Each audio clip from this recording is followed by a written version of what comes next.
Assalamualaikum warahmatullahi wabarakatuh.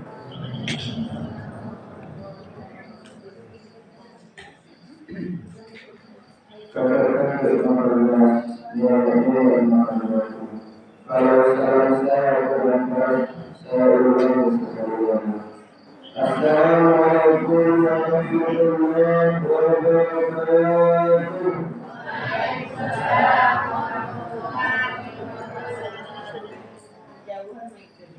Alhamdulillah, alhamdulillah alladzi khalaqa as-samawati wal arda wa ja'ala az-zulumati wan nur. Asyhadu an la ilaha illallah wahdahu la syarika lahu. وأشهد أن محمدا عبده ورسوله صلى الله عليه وسلم. اللهم صل على سيدنا محمد وعلى آله وصحبه ومن تبعهم بإحسان إلى يوم الدين. Yang saya hormati pengurus musyawarah, selanjutnya bapak-bapak, ibu-ibu, jemaah salat tarawih terlebih yang dimuliakan oleh Allah Subhanahu wa Ta'ala. Awal kalam dengan kata, tiada kata yang pantas kita ucapkan, tiada syair yang pantas kita dengarkan selain memuja dan memuji Allah Subhanahu wa Ta'ala. Yang mana pada kesempatan ini, pada detik ini kita masih diberikan rahmat dan karunia-Nya sehingga kita dapat melangkahkan kaki yang berat, mengayunkan tangan yang ringan menuju kepada sama kasih kita ini. Salawat dan salam kita kirimkan kepada arwah junjungan alam, yakni Nabi Muhammad sallallahu alaihi wasallam. Allahumma salli ala sayyidina Muhammad wa ala alihi wa sahbihi wa man tabi'ahum bi ihsan ila yaumil qiyamah.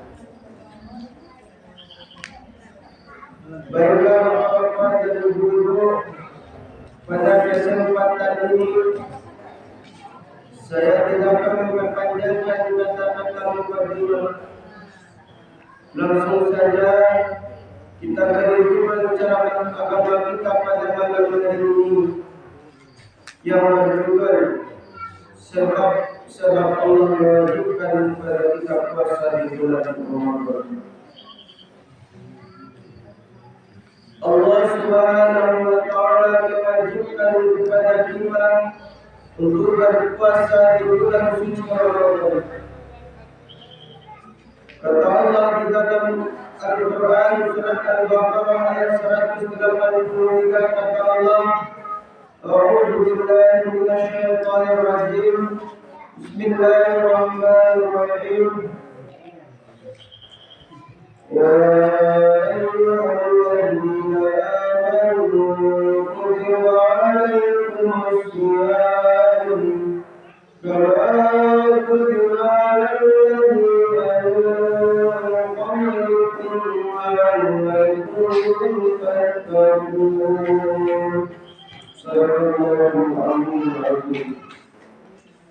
Hai orang-orang yang beriman, Allah menyeru kita dengan panggilan orang yang beriman. Kenapa tidak orang Islam? Karena kalau orang Islam belum tentu dia beriman. Cobalah kita lihat, kalau ingin kita melihat orang yang Islam jaya ketika sholat Idul Fitri dan Idul Adha ramai. Tapi kalau ingin mencari orang yang beriman, membacalah ketika sholat lima waktu.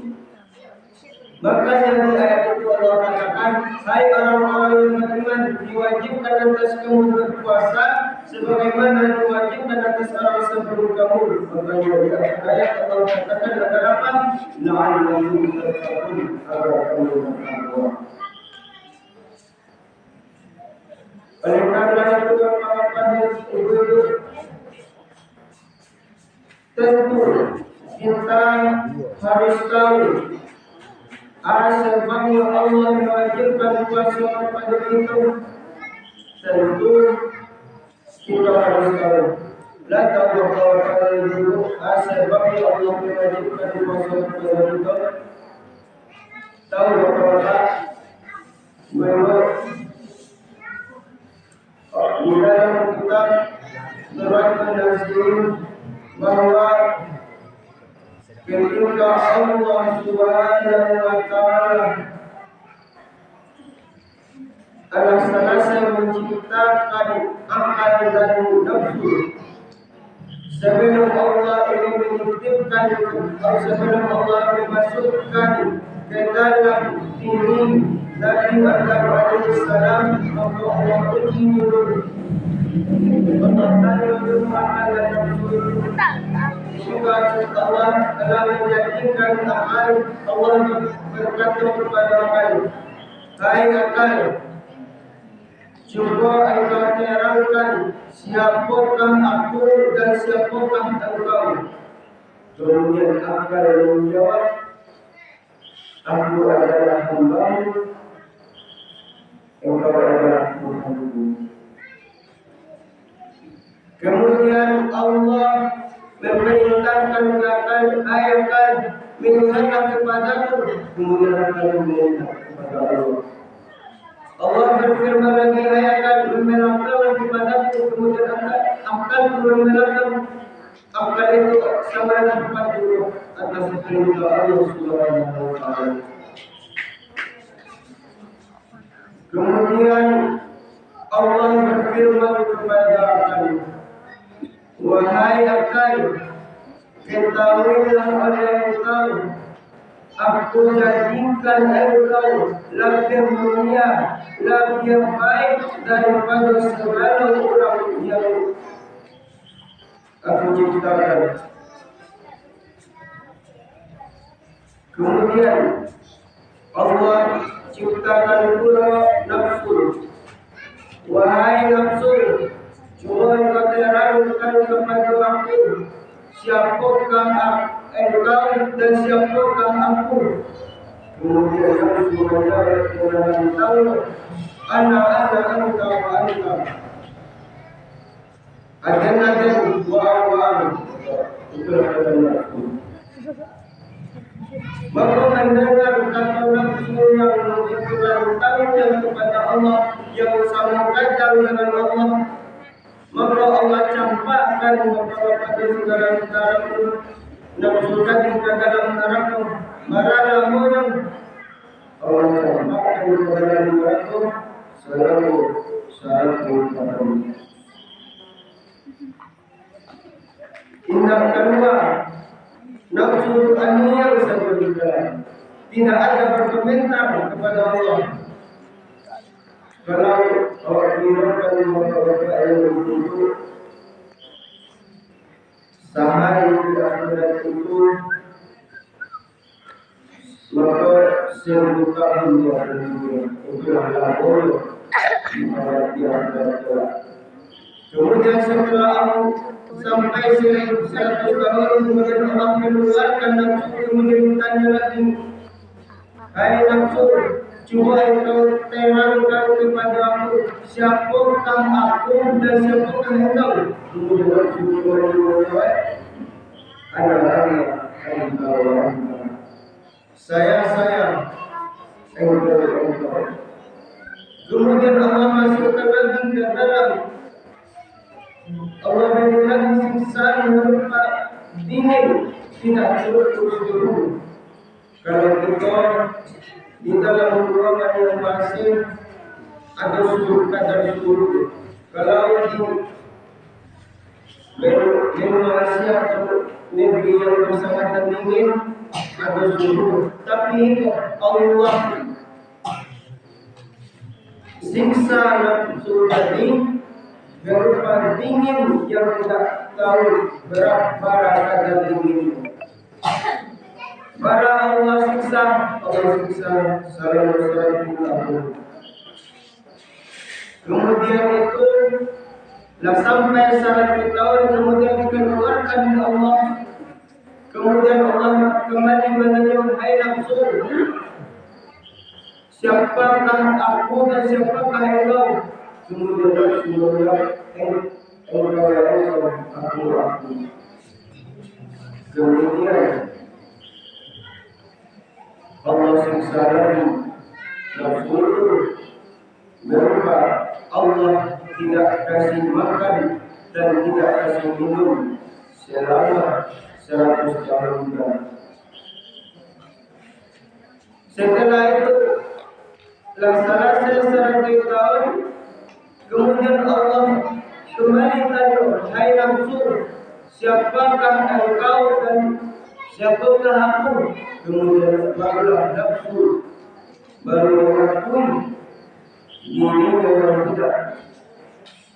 Aku adalah hamba-Mu dan Engkau adalah Tuhanku yang menciptakanku. Aku yang lemah dan Engkaulah yang berkuasa yang lemah. Rupanya itu nafsu yang merupakan yang oleh karena itu Imam Al-Ghazali di dalam kitab Al-Qur'an mengatakan bahwa Rasulullah SAW bersabda, tidaklah beriman salah seorang di antara kalian sampai dia menurunkan orang-orangnya untuk sungguh kepada ajaran yang berkembang. Oleh karena itu, itulah salah satu sebabnya Allah mewajibkan kepada kita untuk berpuasa di bulan suci Ramadan. Kalau di dalam menurut Imam Nawawi bahwa nafsu itu terbagi kepada 8. Tapi kalau di dalam kajian mereka bahwa nafsu itu ada yang pertama nafsu yang bernama nafsu syahwat, yang kedua nafsu bernama nafsu amarah, yang ketiga nafsu lawamah, yang keempat yaitu nafsu mutmainnah. Ana dikatakan nafsu syahwat yaitu segala nafsu binatang. Sifatnya yang pertama semata-mata makan kepada jodoh, yang kedua semata-mata minum kepada jodoh, yang ketiga semata-mata lalu kepada jodoh, yang keempat yaitu semata-mata kalau kepada jodoh. Itulah yang dilakukan dengan nafsu syahwat. Selanjutnya yang kedua yaitu nafsu amarah, yaitu nafsu segala sesuatu. Sifatnya berapa? Yang pertama sifatnya semata-mata hawa saja, dan kedua semata-mata nafsu saja. Yang ketiga semata-mata dunia saja. Yang keempat semata-mata syaitan saja terjadi. Itulah yang dikatakan nafsu amarah. Kemudian yang ketiga yaitu nafsu lawamah, yaitu nafsu kepada malaikat. Sifatnya pun ada 4. Yang pertama sifat semata-mata suci kepada Allah, dan kedua semata-mata taat kepada Allah, dan ketiga semata-mata menuntut ilmu kepada Allah. Yang keempat semata-mata rendah hati atau tawaduk. Kemudian nafsu yang keempat yaitu nafsu mutmainnah, yaitu nafsu Nabi kita Nabi Muhammad sallallahu alaihi wasallam. Sifat yang penegak pertama sifat sama-sama iman, kedua sama-sama Islam, dan ketiga yaitu sama-sama tauhid murni sama-sama Allah. Oleh karena itu, maka di dalam bulan puasa kita betul-betul untuk bisa mengendalikan hawa nafsu kita. Sebab karena bulan puasa itu banyak godaan, banyak cobaan yang diberikan oleh Allah kepada kita. Jika kita tidak mampu mengendalikan hawa nafsu kita, maka suruh berhentilah kita. Mungkin sekarang yang dapat saya sampaikan.